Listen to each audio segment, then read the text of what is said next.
Throughout last year, along with my favorite movies, I was tracking weird trends that I was noticing as I was watching all these movies. Some stuff popped up very early in the year and inspired me to create a whole list. And as I kept watching movies, more of these popped up. So I actually have a long list, but I did narrow it down to a top 10. Most of these trends I noticed myself in the movies that I was watching, but some of them popped up through research and people that I know pointed them out to me. So I included them in this video, and if I get to one of those that someone else gave me, I will of course give them credit. But this was a fun experiment to do throughout the year last year. And depending on what happens this year, maybe I'll do it again if some more weird trends pop up, but this is actually a pretty extensive list. For this top 10 list, my criteria consisted of two things. One, the prevalence of the trend, how many movies did it show up in? And two, uniqueness. How specific is this trend to 2025? How weird is it? Is it something that you wouldn't notice in any other year, but explicitly happened in 2025? So with this criteria, some of the trends will be ranked higher in this list, even though they have less movie appearances, because they are so weird and specific. Before I get into some honorable mentions and the top 10 list, I do want to give a blanket spoiler warning. I will be talking about plot details from some of the biggest movies of 2025, so if you are not caught up, maybe come back to this video. All right, honorable mentions. MacGuffin with a meta name, The Bad Guys 2, and The Naked Gun. Large food portions, weapons, and If I Had Legs, I'd Kick You. Ominous holes, If I Had Legs, I'd Kick You, and Together. Stephen King adaptations as Richard Bachman, The Long Walk, and The Running Man. This was pointed out to me by my friend Matthew Zernis. Movie remakes of documentaries, The Smashing Machine and Song Sung Blue. Forest Fires, Rebuilding, and Train Dreams. Millennials, Gen Z Not Communicating. Oh Hi, Splitsville, and The Threesome. This one was given to me by my friend Ian Judge. All right, let's get into the top 10. Number 10, Recording Studio Confrontation, Highest to Lowest, and Lurker. This one was pointed out to me by another friend, Eric Wells. This one I had lower on the list because, again, it appeared in two movies, but it is very specific. What's interesting is that this trend and these scenes specifically happen in the third act of their respective movies, and they're also great standout scenes between the antagonist and the protagonist. Number 9, Digs at Netflix, Sentimental Value, and Wake Up Dead Man. This one is especially funny given what's going on behind the scenes with Netflix at the moment. In case you don't know, Netflix is in the process of acquiring Warner Brothers, the entire studio. And part of this deal, at least when they first announced it, was that they were gonna have shorter windows for movies in theaters. As of the recording of this video, they are now saying that it's gonna be a 45-day window, which is still kind of short. But at the beginning, it seemed it was gonna be a lot shorter. So it is interesting that this controversy bled into the movies itself, even though these movies were obviously filmed before that news came out. In the case of Wake Up Dead Man, it's funny because it's also a Netflix movie and it's Rian Johnson's last Knives Out movie under his Netflix deal. Helping Benoit Blanc crack the mystery of the evil, evil church. And then some libtard will make a podcast about all of this, and before you know it, the idiot versions of all of us will end up on Netflix. Oh, the idiot versions. So you could tell he was kind of venting out his frustrations with how they were treating his movies theatrically.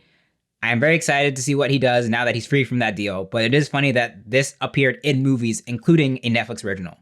Number 8, Ceiling Caves In, If I Had Legs, I'd Kick You, and Marty Supreme. Now you may consider this one cheating because I did actually get it from A24 themselves. They made a tweet about it with a letterbox screenshot where they made a list with this exact category and these two movies listed. But I did notice it as I was watching it too, because it's funny, spoiler alert, one of the big plot points of If I Had Legs, I'd Kick You is that the ceiling caves in their bedroom and they have to stay in a motel for most of the movie. In the case of Marty Supreme, there's a scene early on where he's taking a bath in the tub where they told him not to do that, and the tub falls through the ceiling and lands on this guy and his dog. It is a visceral scene, don't get me wrong, but it is funny that this happened in two different movies in the same year, but also that these two movies are under the same distributor. Number 7, Horny Military Guy, One Battle After Another, and Avatar, Fire and Ash. This is just another funny trend. In both situations, this plot point, this trend was memed a lot after these movies came out.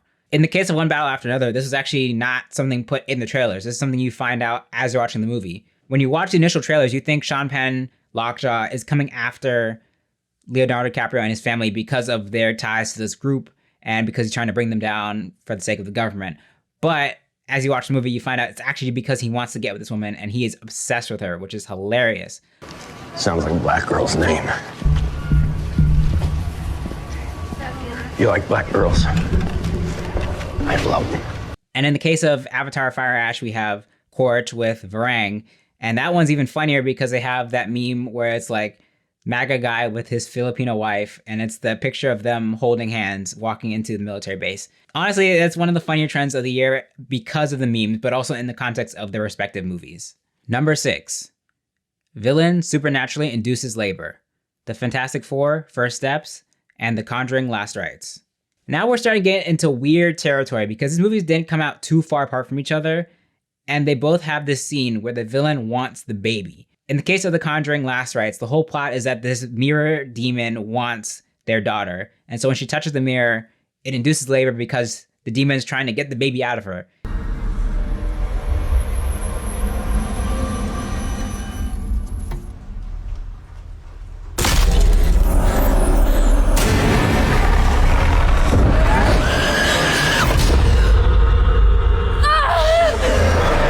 In the case of the Fantastic Four, First Steps, there's a scene where Galactus wants Franklin while he's still in Sue's belly. So he uses his powers to induce labor so that he can take the baby from her.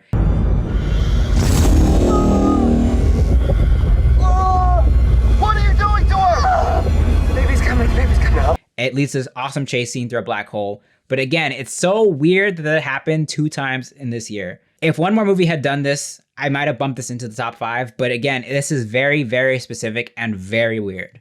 Number 5. Love triangles. The Threesome, Wicked for Good, Eternity, Mickey 17, Materialists, and Splitsville.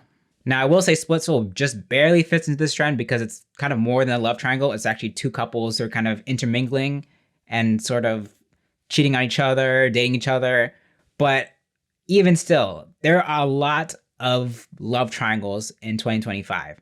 A lot of them were major plot points of their respective movies. In the case of Eternity and The Threesome, the whole point was the person choosing between 2 other people. I wouldn't classify this one as a weird trend, but it is so prevalent that I gave it a bump into the top 5 because it is weird that it happened so many times in one year. Number 4, stalker pretends to not know victim and becomes friends with them. Lurker and Twinless.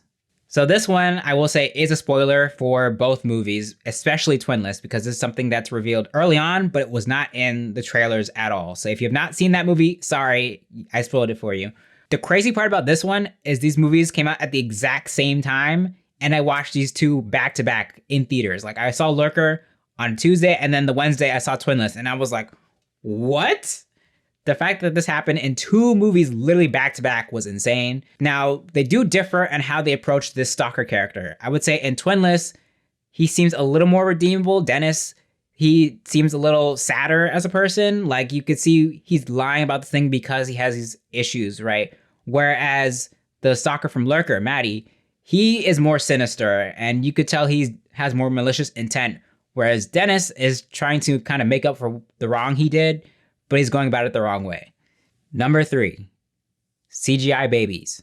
The Fantastic Four, First Steps, Superman, and Avatar, Fire and Ash. This would have been lower on the list, but then Avatar, Fire and Ash came in with the last minute CGI baby to make 3 CGI babies in 1 year. Now, CGI babies are not a new phenomenon. It's not super crazy, but it is funny that it happened 3 different times this year. I would say the weirdest one that threw me off the most was probably Franklin and the Fantastic Four First Steps because he was a human baby.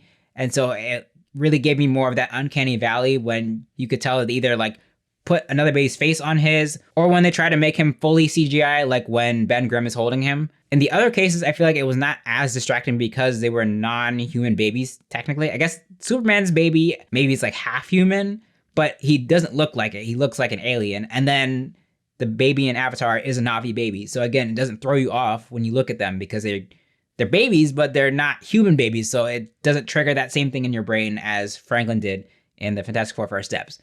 Number 2, Shattering Glass Doors. Friendship, Die My Love, Weapons, and Eddington. Now this one, I didn't come up with myself. This one I got from Twitter. It was pointed out by user Jonathan MB32. And then people started chiming in with movies where they saw this trend happening. And then as I thought about it, like, oh yeah, this definitely happened in a lot of movies. And I just didn't catch it at all. This one is, again, a really funny one because it's specific and the context of it is different in the different movies that it's being used in. In Friendship, it's more of a comedic thing. And in Weapons, it's during the scene where all the children are chasing Gladys and it's just this crazy destruction happening as all these kids are trying to come and kill her. And then in Die My Love, it's more of a dramatic scene. In the context of Eddington, it's Joaquin Phoenix's character sniping Pedro Pascal in his home, and the bullet is going through the glass and shattering it. Again, very weird this happened so many times, and this one is surprising for me because I did not initially catch it until somebody pointed it out to me. Now this one, if you've been watching a lot of movies from last year, then you probably know what this is going to be, but in case you don't, number 1, twins and dual roles. Mickey 17, The Monkey, Sinners, Alto Knights, Twinless, Predator Badlands, Frankenstein, and Superman. Now, it's possible I even missed movies on this one because I think there are more movies that I just didn't watch that have twins or dual roles in them. But this is easily the most insane trend of 2025. Why were there so many twins and dual roles? Especially in the first half of the year, there was Mickey 17, Alto Knights, and Sinners. A lot of high-profile movies had this thing. And then even smaller movies, Predator Badlands had it, and I was not expecting it at all because it was not in the trailers, but Elle Fanning plays 2 different synthetics. Then in Superman, it's a big plot twist. Lex Luthor has a clone of Superman, so then David Corn Sweat is playing 2 versions of Clark Kent. I don't know what was going on in 2025, why so many creators wanted to do stories involving twins or dual roles. And then even in Frankenstein, Mia Goth plays dual roles, which she's done before actually in the X trilogy. But in this one, she's playing Elizabeth and then Frankenstein's mother. When I watched it in theaters for the first time, I actually second-guessed myself on if Frankenstein's mother was Mia Goth because they changed her nose and some of her other facial features. And people were trying to gaslight me saying, no, that wasn't her, that was another actor. I'm like, no, that was definitely her because I recognized her voice. But again, very insane that this trend happens so much in 2025. I do wonder if anything like that's going to happen again this year. So thank you so much for watching.